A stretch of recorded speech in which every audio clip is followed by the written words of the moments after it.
Hi, welcome to valuationpodcast.com, a podcast and video series about all things related to business and valuation. My name is Melissa Gragg, and I provide online valuation services for mediation and litigation based in St. Louis, Missouri. Today, we're actually going to discuss a buyer's perspective and risk factors in business valuations with Al Danto. He has over 30 years of experience with startup companies, entrepreneurial companies, as well as expertise in the acquisition, valuation, and divestiture of business interests. He has served as a representative for a multitude of engagements. He has experience working with lenders, private equity groups, and individual purchasers or buyers. And he served on a variety of boards, including the alumni board of the Graduate School of Business at Rice University. He is also a full-time professor at Rice University, and he's a member of the NACVA, which I am also a member of. So welcome, Al. How are you? Great. Thank you very much. Glad to be here. Yes. So I want you to first kind of tell us a little bit about your background and how you got started in this profession. Yeah, thank you. Thank you for that introduction as well. It really spans now, it's almost 40 years, 37 years. So I was fortunate enough, I started my own business in an apartment when I was 23, and we distributed envelopes and printing and business forms. I had the good fortune, a friend of mine's company closed down. He had clients, and we just started to broker products that his customers needed, and we were able to actually hire two other sales reps from the company, and we were printing brokers. We brokered envelopes, we brokered business forms, we brokered printing. And we did that. I was working at the NCR Corporation at the time, and we were installing some of the first computers. I'll date myself. It was back in the early 80s. So we were installing computer systems into small, medium-sized companies. And, I left that job, and we got a warehouse and stayed a distributor. And then when I was 27 or 28 years old, we had the opportunity to buy out one of our manufacturing companies. We had become actually one of their biggest distributors, and there were a couple guys, Guy and Howard Stewart, and they were in their late 60s, maybe early 70s at the time, and they approached us to buy the company. And really, I was scared to death, just absolutely scared to death. Coming in there, had no idea what we were going to do. We went to the bank, and the bank said, "I will we'll lend you the money for this acquisition. We trust that you know what you're doing." And they asked me for something called a personal guarantee. I said, "Oh man, what's the personal guarantee?" That means that we'll give you the money, and if you're going to have to pay it back, or we're going to start taking whatever you have, and you're going to pay that back at one time. So really, my perspective and this perspective of today's interview, these risk factors, you can look at them on paper when you're doing an evaluation, but when your money on the line and your investors' money on the line and everything, you look at it completely different. That was probably the best. I went on to do about 12 to 15 acquisitions in the printing business, and we ended up having a national footprint. And but that very first acquisition, because of the fear that I had, I probably did the best job. I looked at every possible. I didn't know a thing about valuation. I didn't know a thing about discount rates, but I knew I better uncover every risk that was in this company, because I was on the line, right? And so we did that and started looking at everything. What happens if the owner leaves? What happens if the customer leaves? What happens if the employees leave? What happens with all this stuff? And we went through, and I know that two owners were probably so sick of me going in there and just asking them all these what about this? What about this? And we went through with it. And that really set the precedent to go forward. And as I learned, I eventually went on and got my MBA, became a certified valuationist. But really, that heart and soul, that's what you're doing when you look at a business valuation. Is what's the cash flow, but really, what are these risks? Mm-hmm. And as we remove and get comfortable with risk, we're really increasing valuation at the end of the day. So that's what we did. So I went on to acquire a number of companies. We expanded through national sales, through catalogs. And then I had the opportunity to sell the company to a private equity group. And along the way, I had the good fortune to be in the Entrepreneurs organization and share some keys and successes to buying and selling a company. And Russell Vail, the president of the organization, and I were out one day, actually at a hockey game. And he had sold his company. I said, "What can I do to sell my company and get the maximum value. He says you have to get recurring revenue and get yourself out of the business and eliminate all these risks that I was worried about when I bought the company. So we literally went on this mission to try to find recurring revenue in the printing business. So we did magazines and newsletters and contracts and all this stuff. And we ultimately sold the company to a private equity group. We received this incredibly relative high valuation because we had removed a lot of the risk. Mm-hmm. So I was able to sell the company. I went back along the way and got my MBA at Rice. And when I was there, we had a good fortune to be involved in a startup company. And Rice asked me to come back and tell the story about the company. I started teaching classes there. And now I teach full time. I teach all the classes on buying and selling a small business valuation, as well as a lot of our startup companies. Rice was recently named the #1 graduate school MBA program in the country, so I'm proud of that.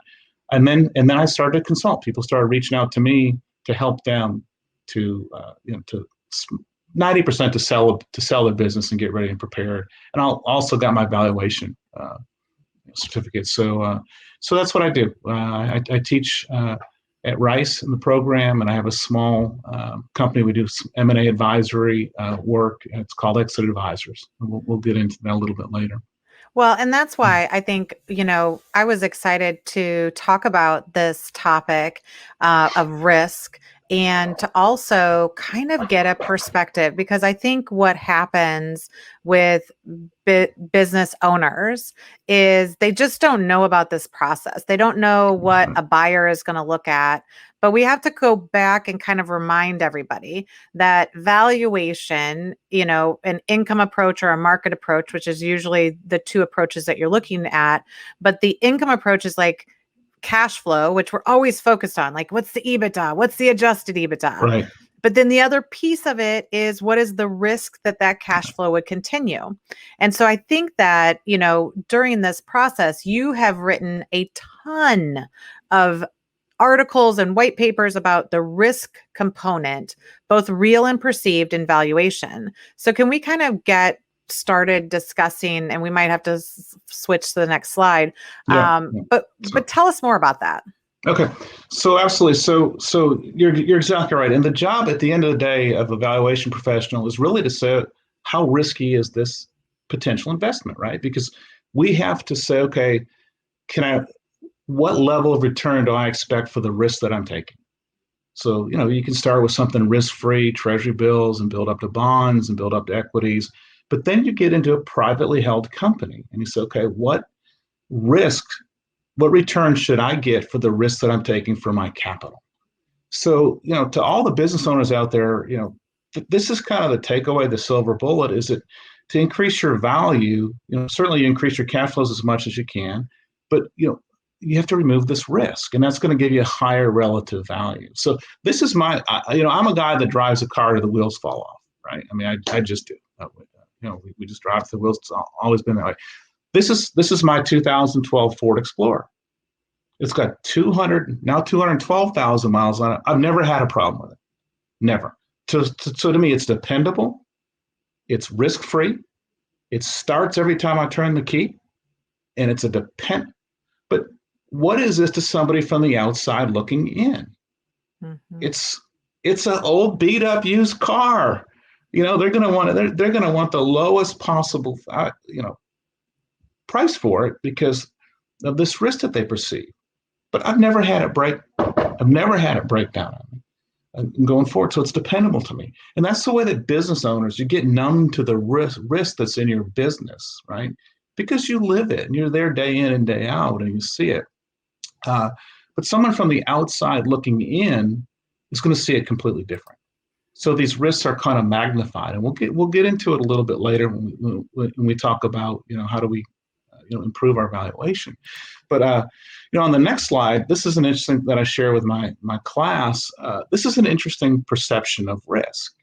One before, but if you look at if you look at the reality, bungee cord jumping is about 5 times safer than just getting up and going to work every day. So if I were to say to you, hey, you got the choice of getting up and going to work every day or going and bungee cord jumping, that fear that we're going to put into us to bungee cord jump is going to be a lot greater than just going to work. Mm-hmm. But it's less risky, right? So this is the perception, this fear in perception, just like I had when I bought my first company, or somebody coming in with a group of investors to put several $1 million into a business acquisition. Mm-hmm. They're going to look at these fears, and they're magnified. And there's a great concept on this called risk aversion. And I have an interesting slide on this as well next, but it's this fear that we have. The fear of losing money has more influence on people's investment decisions than their desire to make money. Okay. And these two, Tversky and Kahneman, actually won a Nobel Peace Prize. It seems like, wow, this is rocket science? Who doesn't know that? But they won a Nobel Peace Prize, in behavioral finance with this. And I don't think it's anywhere more exemplified than in buying a business, right? This fear that you have and these risks that you have that are increased. So it's a really important concept for business owners to understand, and anyone that's advising them, if you're a valuation professional or something, that these, as we build these valuation models, what is the risk, right, that the buyer is going to see in that? So it's a really important concept to get. It's really the pain of losing is a lot more than got some interns in here. But the pain of losing is a lot more than the risk to gain. But as business owners, we typically focus on the upside, right? Yeah. And I think it's an interesting concept because, it is kind of interesting that we do get more concerned of like, oh, I'm going to spend $100 on this. Oh, I don't know. Yet we don't spend the same amount of time and consternation about like, how am I going to make $100? Right? We get so caught up in the downside that it's not really helpful. But you also, I think you have put together a really good slide about some of the common misperceptions or misconceptions that you see with business owners in the marketplace when it comes to business valuations. So maybe we can talk through some of these and it will resonate with some of our business owners. Yeah, I hope it resonates. These are just common things, and I see them all the time. And it's even sometimes in the private equity community. People that do this a lot will still have these misconceptions. Lots of times people think that the more tangible assets that I have, the higher my valuation is going to be. And that's not really true. These are operating assets that go into generating your cash flow. So sometimes people are surprised to say, on a relative basis, a company with less assets, same amount of cash flow, same amount of revenue, typically be valued higher than a company with all these assets. Well, how can that be? Right? Well, it's because those assets are going to break down. So when I bought printing companies all those years, we had to look at the age of the equipment, deduct capital expenses, replacing that equipment out of my cash flows, right? Mm-hmm. So you have to do that. Many business owners will come and say, well, I've got all the values of my assets and I'm going to add the value of my business. Well, no, that's not true, right? These are operating assets that are required to produce that cash flow. So it's a very common misconception to hear, right? Also it's just simply a multiple of historic earnings. Take my historic earnings and multiply them by some multiple, and I'm going to be in the ballpark, right? Well, no, that's not true. Let's say that on December 30th, right, you lost one of your biggest customers, and on January 1st or 2nd, your valuation is completely different. We'll talk a little bit about COVID, but the impact of COVID on different businesses has changed valuations. So you can't just look backwards. It may be an indication of what's going forward, right? But it's a current and kind of forward-looking earnings that are critical. Right? It's not just past. We were advising on about a $10 million transaction, had about $2.5 million in EBITDA. but they had construction and service. And in the year that they had the $2.5 million, they had some really, really big projects. Those projects aren't going to repeat, right? So we kind of got to take that out and say, okay, what do we expect from these cash flows? So, companies in our industry sell for 4 to 5. Well, you're not going to get just because we have to adjust these. So, right. And businesses in the same industry don't sell for the same multiple. We'll talk about that a little bit, but wide range. And I think if you see like 1 year where the revenues jumped up by $500,000 or $1 million, you have to know that the buyer is going to ask questions about that. They're going to uncover what happened there. Yeah. You can't hide this stuff, right? It's like, poof, all of a sudden I had this year and all of a sudden my company went from value to this to value to that, right? You see it, and due diligence is going to uncover those skeletons that come out, right? They're going to uncover it as they come out. So you're not going to fool anybody, right? Not when they're looking at it under this type of discernment, right? And going through that. So you're exactly right for a lot of the one-time stuff that comes up, revenue and everything. So the common one that we see, Melissa, is that again, they just don't sell for the same multiple. And debt, just because you have less debt doesn't mean you're going to get a higher valuation for your company. An example of that might be a house. If you own a house and the value is $500,000, if you have $100,000 of a loan left and $400,000 in equity, your house is worth $500,000. If you have $400,000 in debt and $100,000 in equity, your house is worth $500,000. This is always something I know you run into it, and everyone in our profession runs into it. But future growth. Well, if the buyer does this, and this, they're going to take this company from a $5 million company to an $8 million company. Well, yeah, but they're going to do that, and they're going to take that risk, and they're going to take that chance, and they're going to be the ones that are doing that.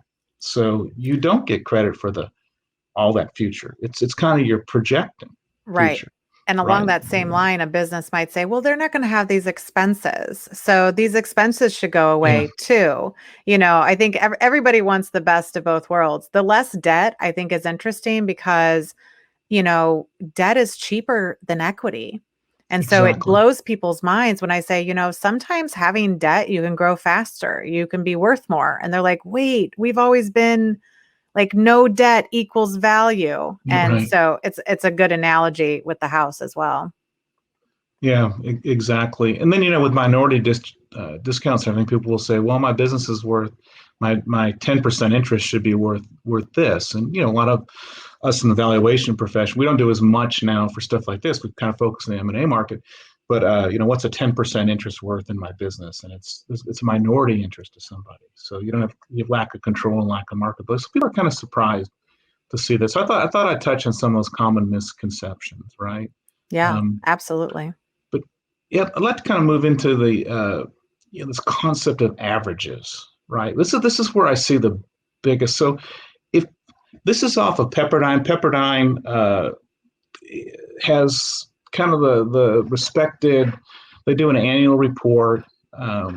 I'm more than happy if someone wants to reach out to us and we can send a copy of this, but it kind of shows the averages in small business, by size, by earnings. Very small businesses, sometimes they talk SDE, which is seller's discretionary earnings, all the income that's available to the seller, and they're valued off of that. And as you go up, so as we go up, we see an increase kind of in these average multiples, right? But again, these are averages. And one of the biggest things that I see is we're average. Homes that are average. A business is not, just an average. There's differences. I've got a couple slides that'll show this as an example. So, show this picture. Where would you think that this is? I mean, Melissa, where would you think that this is? Somewhere. It was probably Missouri a couple of weeks ago. Missouri, Minnesota, Michigan, right? And I could probably show a new slide. Right. If we go to the next slide, this was actually Dallas, Texas. It was 15 degrees, 6 inches of snow. I think they probably broke that record a couple of weeks ago. It's 10 Right. degrees here in Houston, which is crazy where I'm at.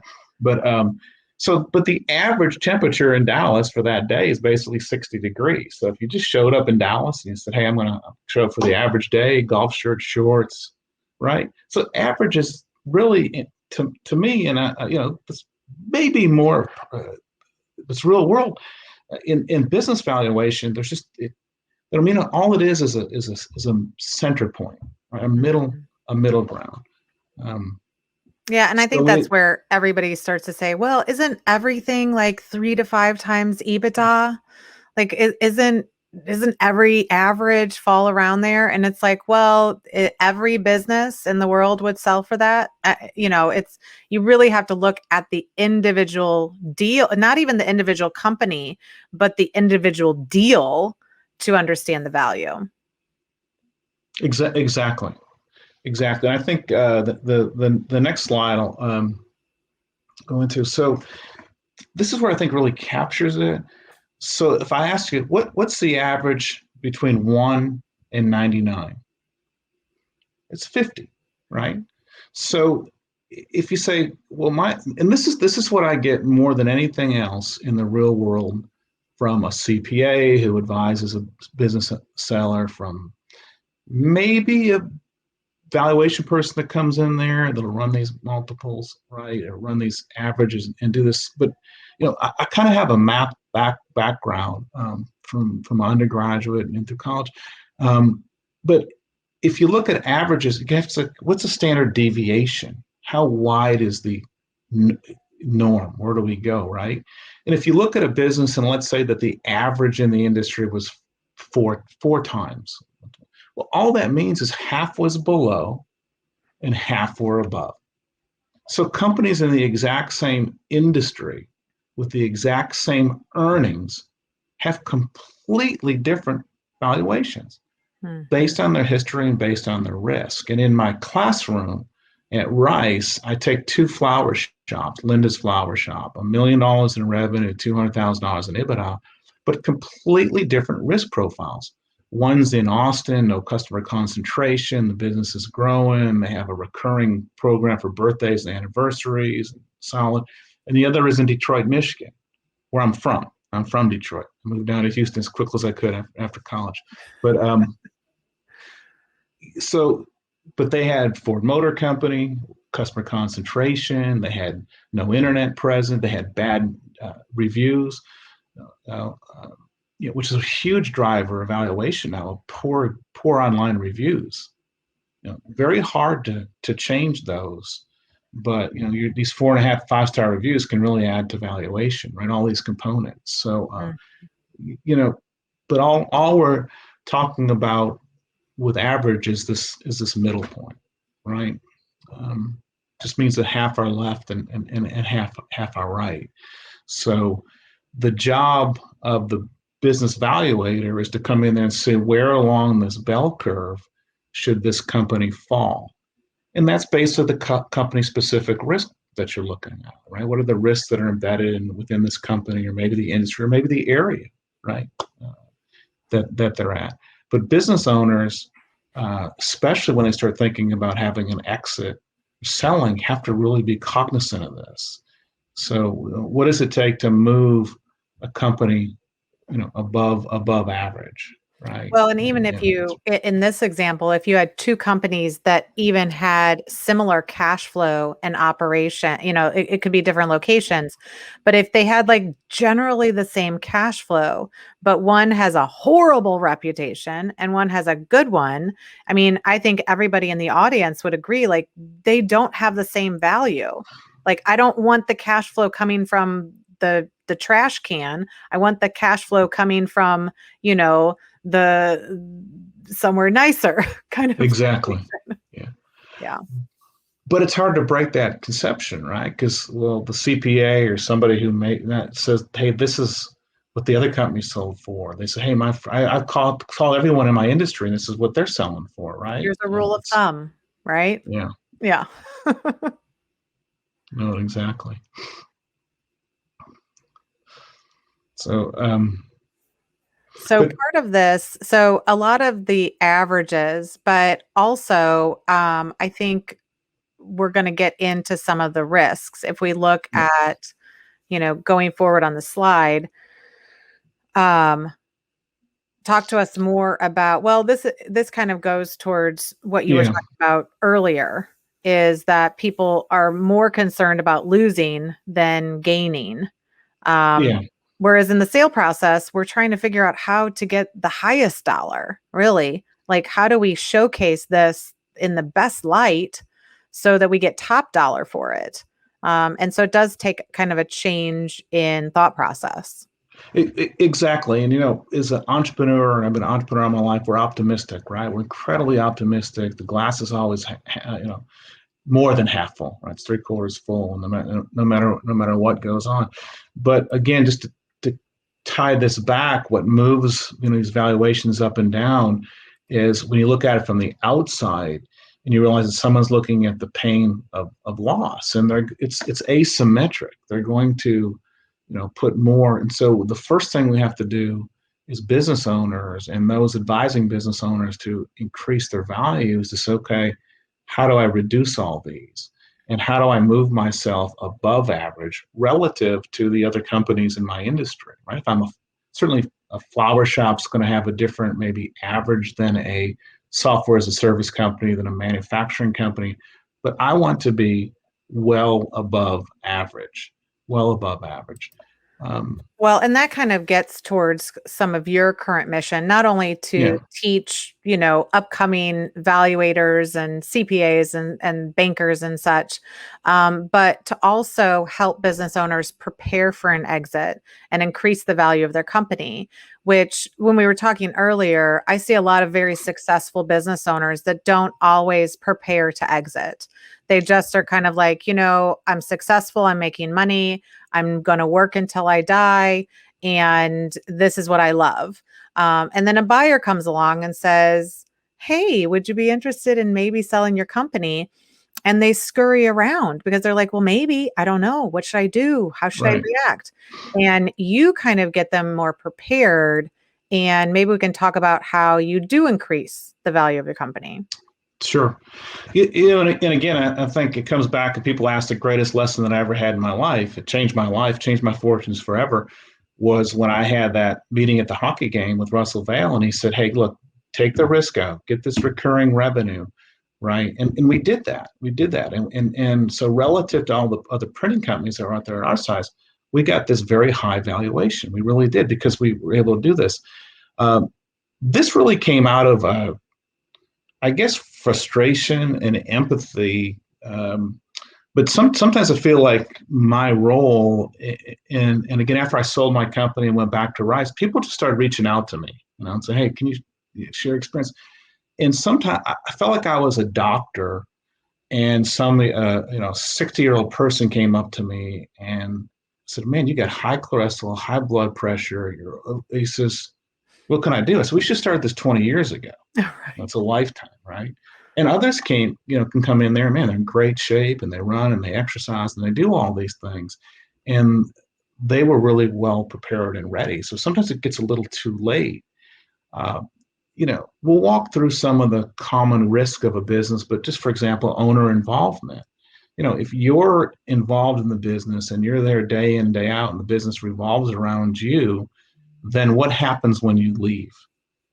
And again, someone will see this, and that really decreases the value. So preparing and getting ready for stuff like this, and uh, maybe a really good example is a longtime friend of mine. He got free advice from me for years as he was building his business, because we were just friends. I still play hockey here in Houston. I grew up playing in Michigan. I play down here, and he was a hockey friend, and he'd say, hey, I want to do the right thing selling my business. And he intuitively just did all these things. He removed himself from the business. He was a process engineer. So he said, my goal was from the time that a phone call came in or we got something off the internet to the time cash came in the bank, it was a process.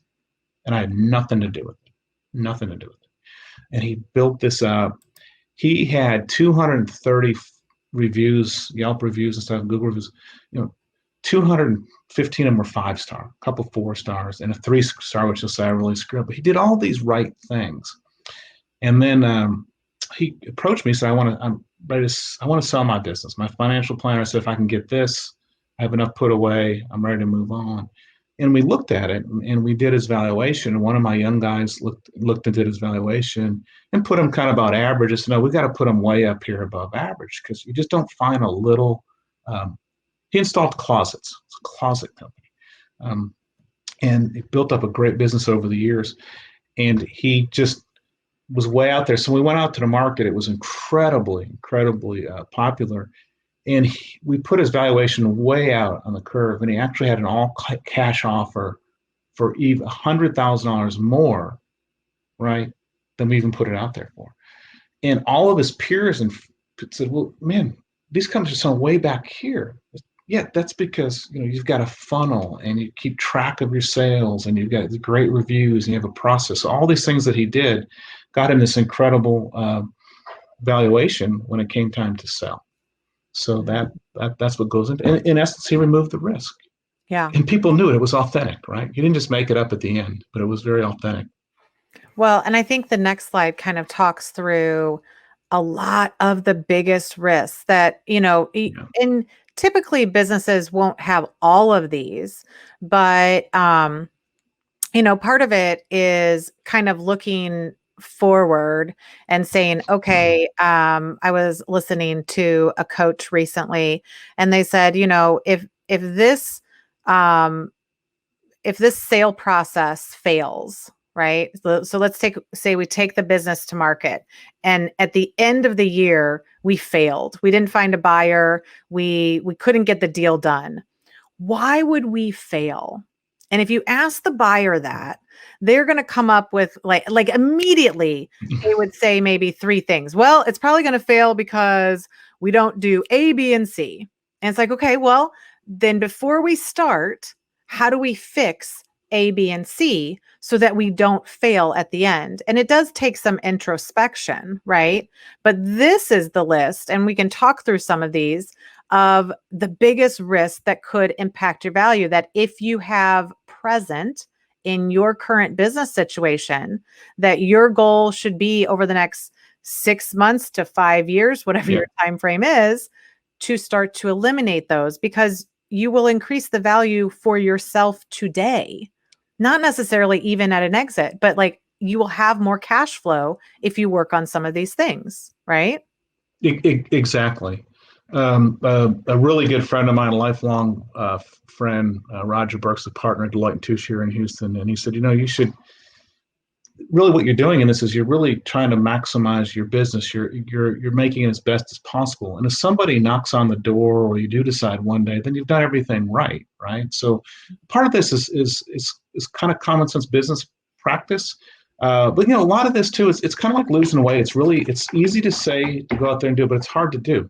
Mm-hmm. Right? It can be really hard to do, especially to an entrepreneur, business owner that's tied up in the day-to-day and they're fighting all the battles and everything, doing all this stuff, but they're moving their ship right down and to maybe an eventual exit one day, and they have to be concerned with the shape that's in and how they're ultimately going to end up.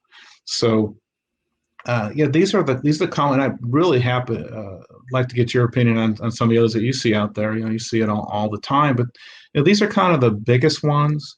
These are the biggest risks that we see. Number 1 and 2 are always up there, but no recurring, predictable revenue. Where's your next job coming from? Where's your next revenue coming from? So like in the case of the closet company, Dave's company, he kept track of where all of his leads came from. So he could say every year we get X amount of inquiries come in. These come in over the internet. These come in Google. These are referrals. These are from contractors. Right? These are from previous owners. This is what comes in, and there are hundreds of them. At the next stage, this is our success on our quotes, on the number of quotes that we get.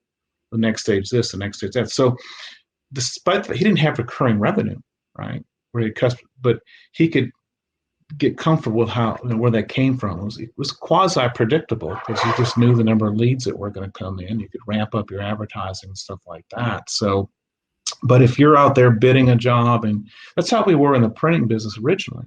We had some big customers down here. We had the big energy companies and everything. We'd do huge projects, but that might not repeat. Right. So when we backed off and we started looking for a repetitive business and stuff that we could get, it gave us more consistency, right? So as much as you can do that's important. This owner dependency, again, it's a huge risk. If you're the business and you're in there and you're quoting the jobs and you're handling everything and it all comes through you, what happens when you're gone? Right. So you're like the engine of the business, and you remove the engine. So it's not, you don't really have a company beyond that's valuable. Mm-hmm. So I'll just come back to David again for the example. It's a perfect example. So we started going through this process. He spent 3 weeks in Italy, right? And he came back, touched base in the office, and he went back out, and his daughter was a high school senior, junior at the time, and she wanted to go to school in Cal. They went to every college from San Diego all the way up to the northern part of California. He was gone. So so how do I show that I'm not involved? Can you be away from the office for 2 weeks, 3 weeks? Can it run without you?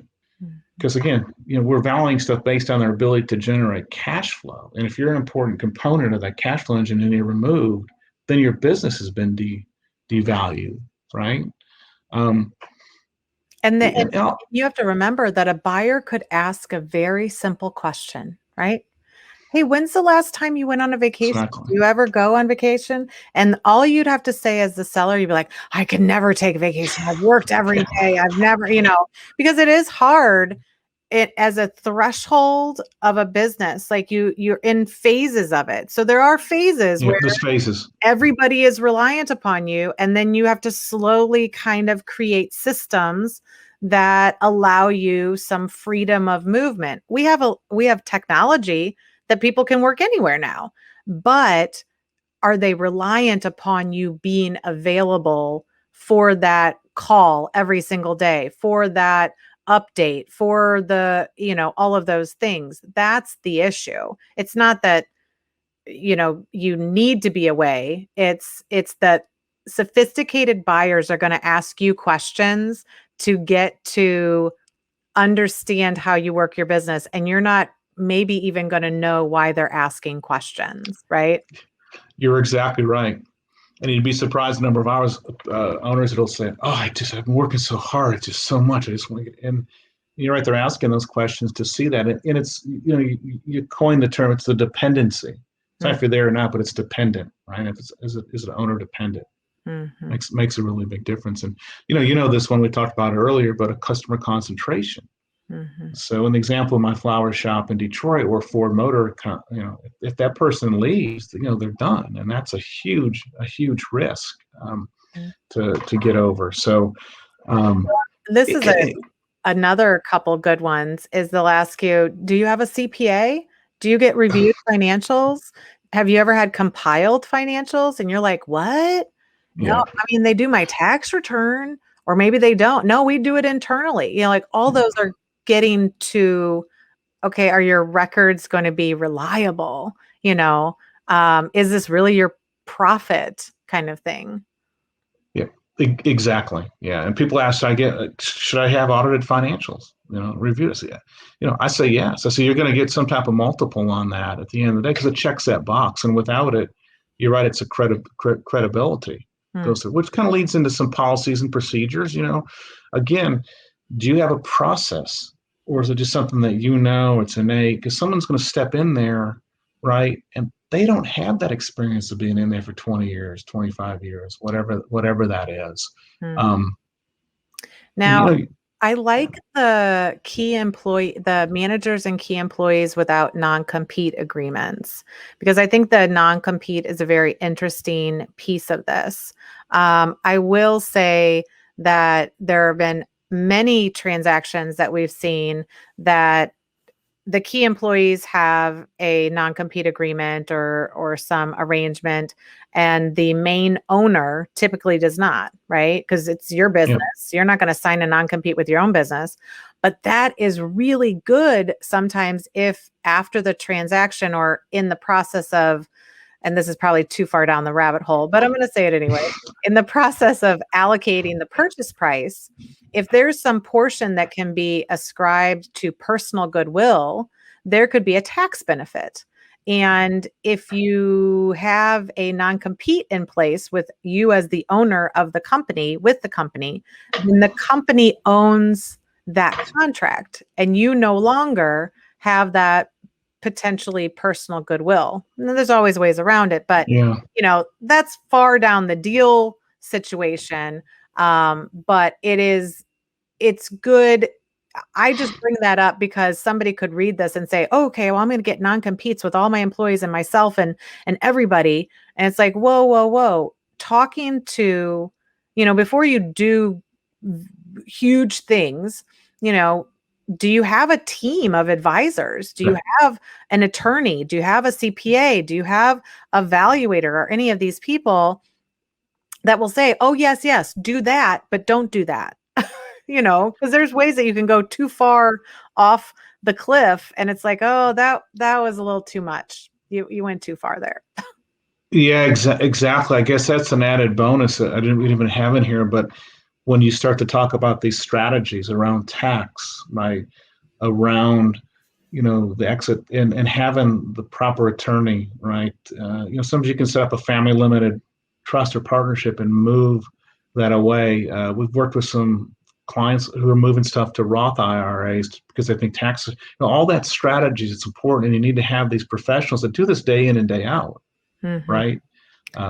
And you have to realize that a lot of times if you're just working, CPAs are great and you're doing your tax returns with them, but it's a mind shift to go from how do I make sure I don't pay taxes, which means I spend a lot of money at the end of the year, which means I make sure that we have no income, and because it's good for tax reasons. And then you go to sell your company and you're like, no, we have lots more income. We make millions of dollars. And there's a disconnect. And people don't understand that, the process of getting financials audited or compiled will also force you to stop putting all those discretionary expenses in there. So it kind of helps a lot of different things, but you have to remember that, like, if you're going to go to market at some point, your tax strategy may not align with your exit strategy, right? Exactly. And here's something I always say too, is it's, a lot of transactions under $5 million are financed with an SBA loan, right? So all of a sudden you've got all these business owners that have been avoiding taxes. Now, poof, they want to put them on.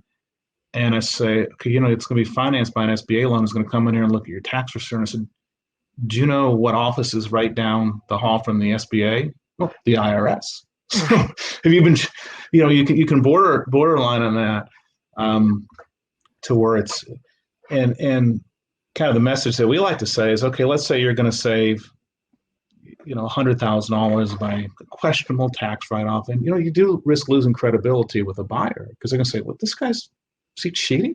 Taxes are running this through. Look, there's nothing wrong with, a trip that you go to, a seminar, and it's in Aspen or something like that. You write part of it off, but you document, but the crazy stuff.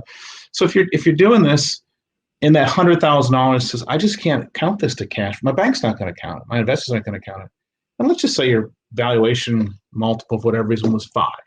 That's $500,000 that's saving $25,000 or $30,000 in taxes cost you.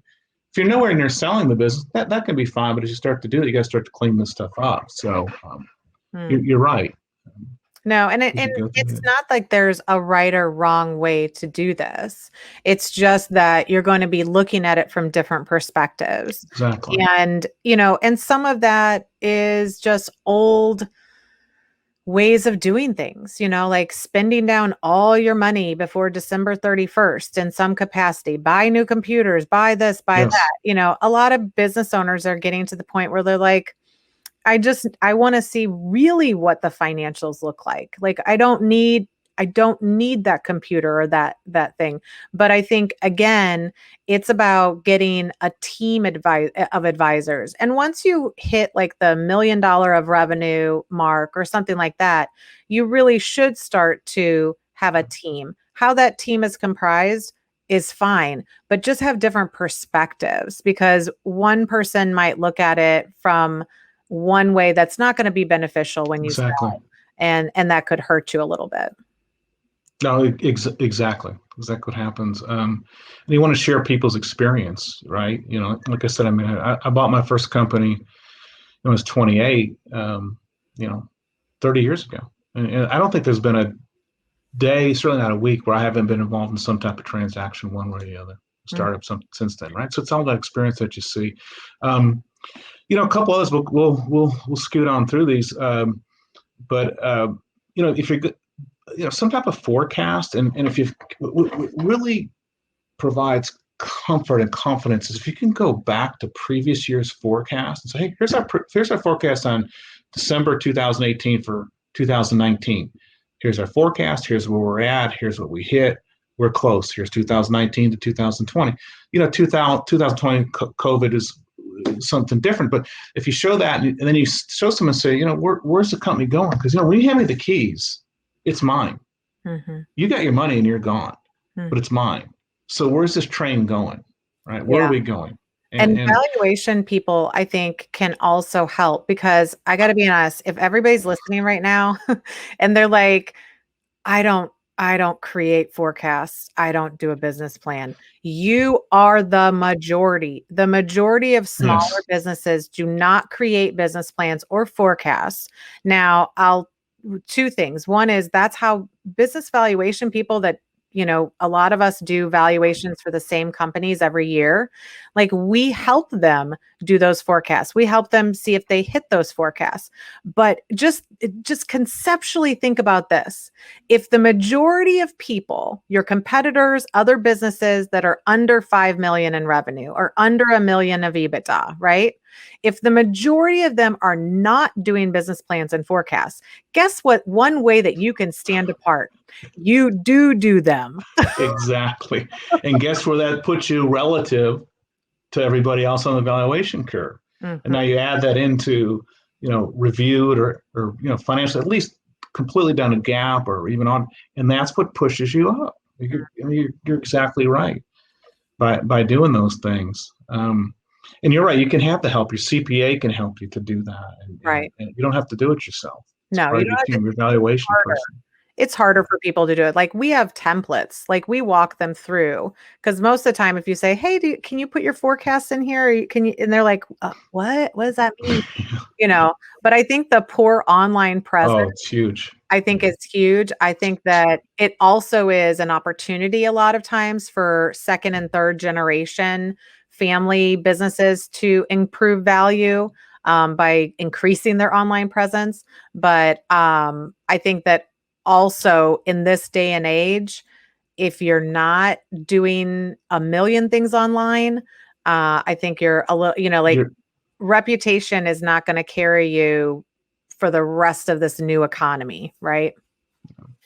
No, you're exactly right. Right, you cannot change. And that online review, some of my former students acquired a company, had horrible reviews. They got it. It was a turnaround, but they got in there. They couldn't change, even though they bought the company. They can't change the online reviews that are on there, just because there's new ownership. I didn't know that, and I'm not sure what it takes to do it or not. But those online reviews are everything.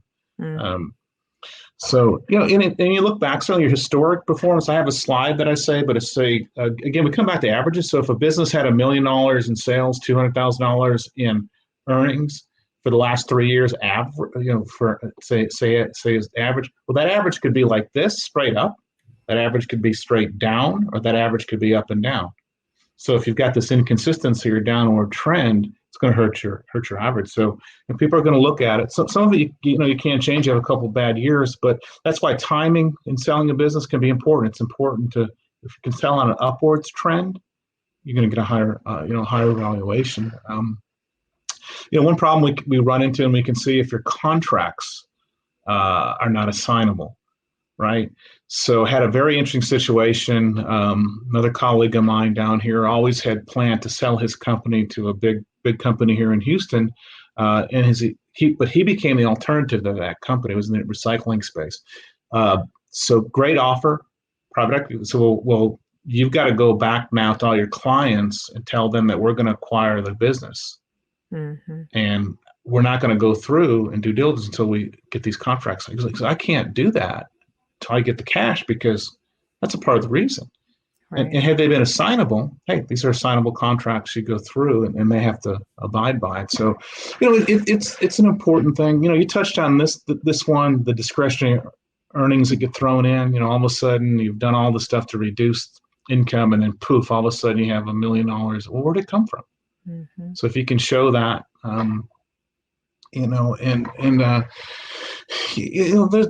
there's some others as you go there. Like I said, I bought outdated machinery and equipment, technology. Sometimes business will think, well, I'm going to hide this, right? So we come in to buy a printing company. This is a 1978 printing press. Right. I got to replace it. You're on your computer. It's got to be updated. Those are going to come out of projected cash flows and capital expenditure. So there's a balance to it. You certainly, you have to understand, again, the skeleton, if it's in there, is going to get uncovered. People say, "Oh, I'm not going to go buy any." Well, it can impact it. Again, it comes back to the strategy.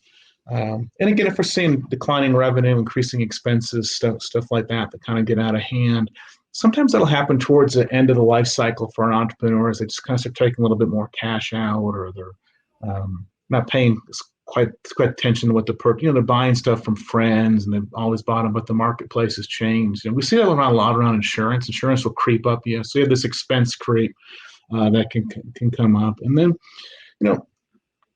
complexity and business operation. You got to understand, someone's coming in there from the outside coming in. If you've got this incredible complex, flow chart of stuff that's going through, you want to look at. So, these are some of the biggest ones. And again, if you work with someone that's done this, a valuation professional, someone that's going through, they'll help you to get this. And you really want to get an early start to it. Some of these things you can't change at the very end.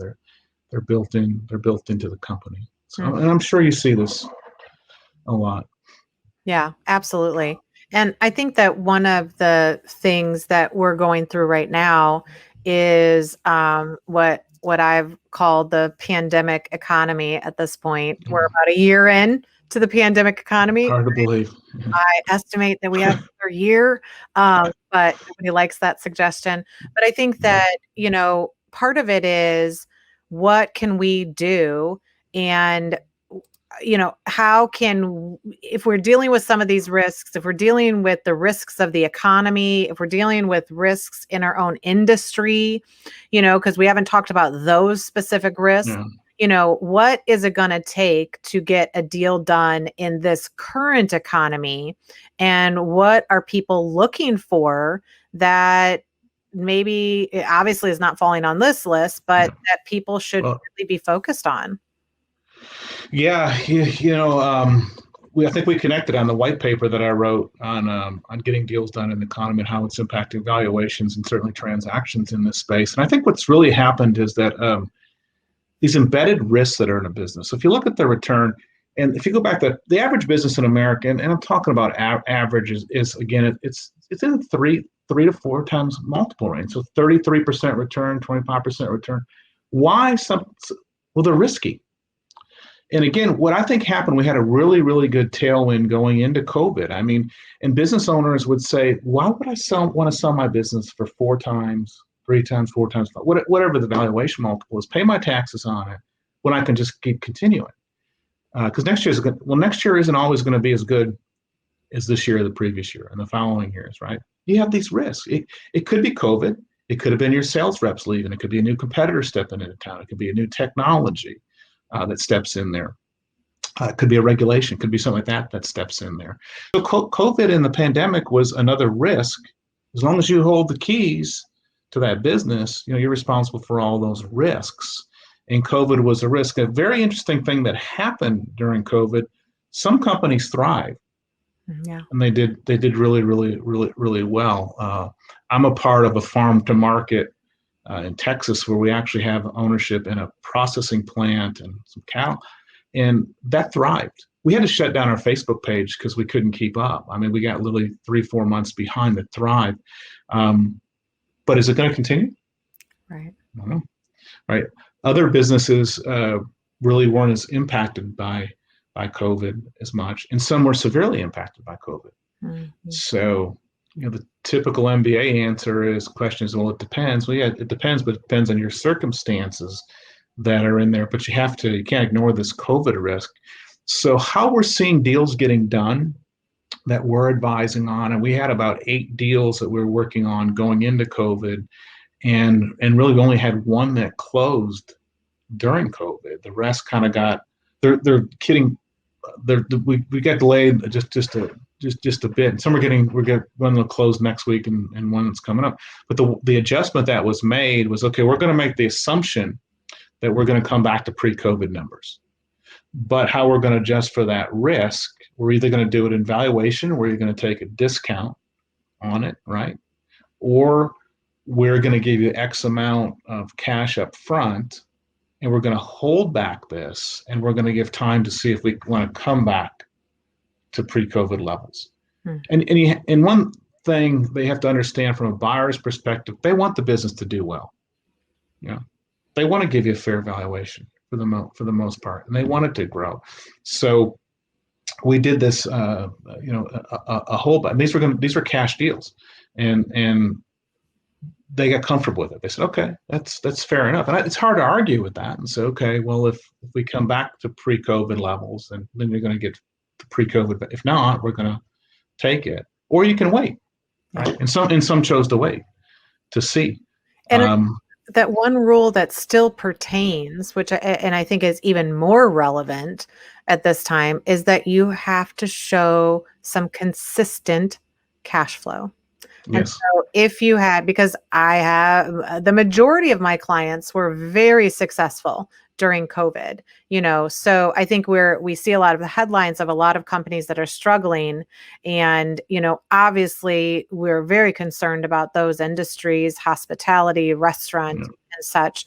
And then we have these other, kind of economies that were created based on the pandemic, based on COVID-19, and that will continue. But as we move forward into the new phase, it will be consistency. So you had good years. Maybe you had a banner year for 2020, right? Or maybe you didn't. Maybe you had a crappy year. Either way, if we look back from 5 years from now, we are going to remove it as non-recurring.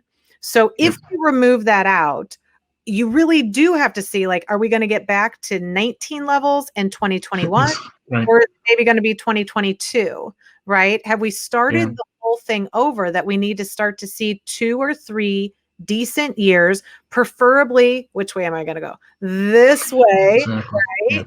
And if you're not, that's just kind of general, because I think buyers could ding you if they see some volatility in your cash flow. Then they go the average. And then if 50 is average, if you could get $100 for your company and 50 is average, now are you okay with 50? And they'd be like, well, no. I want to be exactly. Then you're gonna have to wait. So you might have to wait. Or right now, I think that there's a lot of money that needs to be put somewhere. And so you have a lot of investors that are looking for alternate ways of investing their money, and there could be opportunities there, but they're not going to just ignore all of those risks that we just went through and say, oh, well, we don't care about your customer concentration. We don't care about your owner dependencies. Right. You're going to still be relevant, but it's also going to be how did you weather COVID? Exactly. In some cases, those economies may not exist after we've gone out of this pandemic. And so then what do you do in that capacity? So I think that there's a lot of things that somebody has to consider even to make that move to exit, right? Yeah, exactly. And again, it comes back to what you said, and we've kind of said repeatedly, you need to be with people that understand it and they get it and they've got the experience and they can tell you how it's going to impact it. Because that's the dichotomy right now. I was on the phone yesterday, as I told you when we were warming up, with a partner in a private equity group. Here's the interesting thing with private equity and capital. If that sat on the sidelines for last year, their IRR ticks away it's burning a hole in their pocket. Now they say, I got to go out there and spend this money. So I'm going to go, and they're not going to be oblivious to these risks, but Right. they still want to go out there and get a deal done. So Absolutely. I mean, people interesting. are not going to be foolish in this No. process, but I also see a lot of companies that if you did have a really good trajectory coming into the pandemic and you did excellent in 2020, you may not be able to garner the top dollar that last year could do, but it certainly goes a long way to say that you can weather that storm and that you are going to be okay on the other side. And that's powerful information for a buyer. Exactly. Yeah. And from the seller's perspective, last year was a tough year to run a business, to own a business, have business, and deal with that. So that emotional side of running a business, it wasn't as fun. Mm-hmm. And if you can exit and get out and have, you do it at 65 instead of 70, Mm-hmm. 63 instead of 70, you're going to put enough money away, and you're going to be okay. And so I think we're going to see a little bit more interest. It was, again, it's tough. It's tough when things are going good. Like pre-COVID, we had good tailwinds, good, low cap, low interest rates. Things were going well, but you go through that and it's not as much fun anymore. And you say, well, so we'll see that adjust. So it's going to be interesting. It's A whole going new to world. be interesting. And I think that, I've also seen a lot of business owners that have been very successful over their entire career. And we kind of got to Oh, this 2020 and they're like, I don't want to pivot. I don't want to change. mm, I don't want to go online. I don't like technology. I don't like any of this stuff. And the reality is, they're going to have to exit or transfer it to the next generation or something because the risk was the risk was so overbearing for 2020 that it kind of pushed them of like, this isn't yeah, worth it. This isn't fun anymore, but you also have some issues with just ignoring all those factors because you might get dinged in price a little bit because you haven't wanted to pivot or your website is from 1940. No, right. pre-internet. There are some from 19. They don't exist. There's companies that don't have them. But tell us a little. I right. know this is your passion, and I know we've talked for quite a long time. We've given a lot of good information to business owners, but you're very passionate about Rice University, and you are a professor. I'm even sporting the college too. Yeah, woohoo! So tell us I think about the entrepreneurship program. Yeah, so Rice is a small university in Houston, right? Pretty selective university, and our entrepreneurship program has reached number one. A couple of the organizations out there, and always in the top 10. And it's really, goes back generations to the founders of the program who are entrepreneurs and professors and built the program very hands-on. And that's my passion. A lot of my currency is not in money, but it's in having an impact and working with the next generation. And I've really been involved for 20 years now in doing this. And I've seen crazy ideas come through the classroom, and I've seen students go out there and start these crazy wild ideas, and they built them, and they're having exits, and now we're coming back and we're trying to get money from them to make donations back to school. So you see all that, and it's great. It's a great team. Houston is a very entrepreneurial city. People come from all over. It's a spirit. Energy we challenge, but the medical center or the port, everything that we have here, it's very collaborative. It's more of a how can I help you environment, and that's a spirit that we have over at Rice. So we have a lot of students that come through our acquisition classes, and then they actually get to spend their final 2 terms to go out there and start the process to acquire companies. We have a lot of success around that. We have a lot of alums that'll put up some capital. We have connections to private equity and those groups that we have. So, that's a passion. And then again, like I shared with you, our exit advisor is really just helping through the process. My partner, Gary Cooper, is a CVA. We actually met it sitting in the back of a continuing education, commiserating about this stuff. Do you believe that Right. he's a CPA, came out of Pete Marwick, Big Four, whatever it was back then, and he believes in audits and all that stuff. And I said, well, wouldn't it just be great if these companies could be ready? I mean, Yeah. you know you're going to go through and due diligence, right? You know you're going to ask all these questions. You know all the skeleton. Why not just Right. prepare and be ready ahead of time? So, we form forces on that, and that's kind of what we do. But we're boutique, and we work, hand in hand. So, But I think if people I have appreciate. questions about this process, if they are interested maybe in selling their company, but they don't know, they're a little concerned, or maybe more concerned after our presentation, but they can reach out directly to you. And and I think it's great that you're kind of helping young people, because I don't think we have enough young people getting into No. this space. And it is kind of exciting and interesting, and helps business owners, I think, in a lot of respect. But they can call you.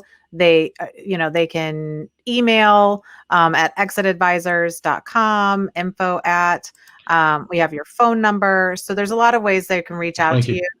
you. You have a white paper that you did mention that I thought was really phenomenal, and that's why I reached out to you. But it's about how to sell in a COVID economy. So I think if people are interested, they should definitely reach out to you and get more information. Yeah, and no problem at all. I think the one thing with Zoom, we had somebody reach out to us from 100 miles north of Calgary. I said, how did you? But we worked with them and taught them, and always, I believe in education first, and knowing about and understanding this. So we have a lot of educational materials on everything, and we'll work with people in other cities if they've got a broker they might want to deal with or something. But if they have anything, just reach out. We're Awesome. passionate about it. So. Well, thank you so much. That was Thank you. good information, and I'm sure we'll have you on again to talk about something. There's lots of other things we could talk about as well. Exactly. Thank you. Al, appreciate it. Thank you.